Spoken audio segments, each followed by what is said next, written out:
معزز صحافی حضرات، ہم بی ایس او کے قائدین آپ سے مخاطب ہو کر انتہائی مسرت محسوس کر رہے ہیں اور آپ تمام صحافی حضرات کے شکر گزار ہیں کہ آپ ہمارے درخواست پر آج کے اس اہم پریس کانفرنس میں ہماری آواز بننے کے لیے تشریف لائے۔ ہم امید کرتے ہیں آپ اپنی اخبار و جرائد و دیگر ڈیجیٹل ذرائع ابلاغ کے ذریعے اپنا کردار ادا کریں گے تاکہ جو جبر و استبداد کا سلسلہ بلا تعطل پچھلے کئی دہائیوں سے بلوچ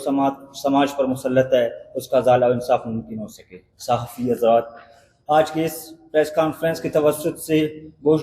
گزار کرانا چاہتے ہیں کہ 22 جون بروز اتوار کو جنا ٹاؤن کوئٹہ سے Baloch students organization Mastung zone کے جنرل سیکرٹری غلام علی بلوچ کو گرفتاری کر کے جبری گمشدگی کا نشانہ بنایا گیا، جبکہ پچھلے مہینے مستونگ زون کے ساتھی اورنگزیب بلوچ کو ان کی رہائش گاہ مستونگ سے جن کے متعلق ہمیں تاحال کوئی اطلاع نہیں کہ وہ کہاں اور کس حالت میں، جبکہ سیاسی کارکنان کو سخت ترین بندشوں اور پابندیوں کا شکار بنا کر مفلوج کرنے کے عزائم پر عمل پیرا ہے۔ اسی تسلسل میں بلوچ یکجہتی کمیٹی کے کارکنوں اور دیگر مزاحمتی سیاسی کارکنان کو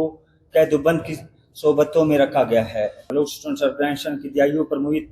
تاریخ بزور و شمشیر بلوچ نوجوانوں کی سیاسی شعوری دستگاہ کو نیست و نابود کرنے والے عزائم کو ماضی میں بھی بلوچ نوجوان کی جدوجہد کے سامنے بالآخر سر نگو ہونا پڑا اور آج بھی ان شہور دشمن عناصر کو منہ کی کہانی پڑے گی،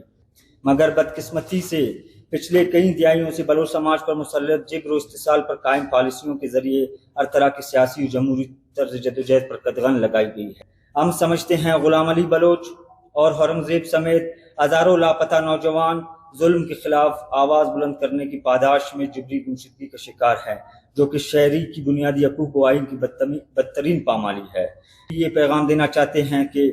غلام علی بلوچ اور اورنگزیب بلوچ ذمہ دار اور پرامن و جمہوری سیاسی کارکن ہیں۔ بلوچ اسٹوڈنٹ آرگنائزیشن اپنے کارکنان کی جبری گمشدگی کو اپنی جمہوری و آئینی جدوجہد پر حملہ تصور کرتی ہے۔